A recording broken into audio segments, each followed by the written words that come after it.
In this video, you'll learn how to reschedule a Calendly event. By following these steps, you will be able to adjust your scheduled meetings efficiently. Begin by navigating to the Calendly website, open your preferred web browser and type in the URL for calendly.com. Once the page loads, you will see the main interface of Calendly, which allows you to manage your events. Next, locate and click on the Meetings option in the navigation menu. This section displays all the meetings you have set up, providing an overview of your scheduled events. After that, find and click on the Upcoming tab.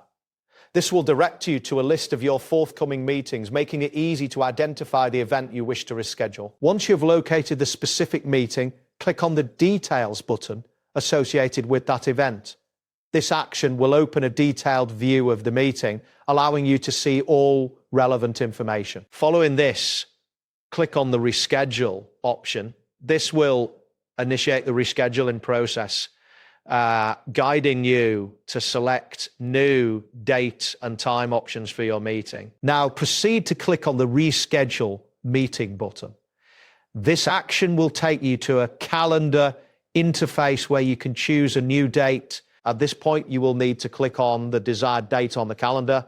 Selecting a date will prompt the system to display available time slots for that day. Next, choose the time that best fits your schedule by clicking on the corresponding time slot. This selection is essential for confirming the new timing of your meeting. After selecting the time, click on the Next button to proceed to the next stage of the rescheduling process.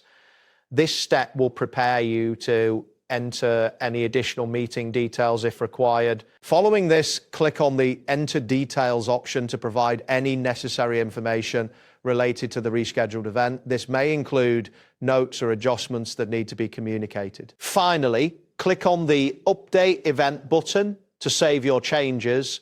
This confirmation step ensures that your meeting is rescheduled according to the new settings you have selected. That wraps up today's guide.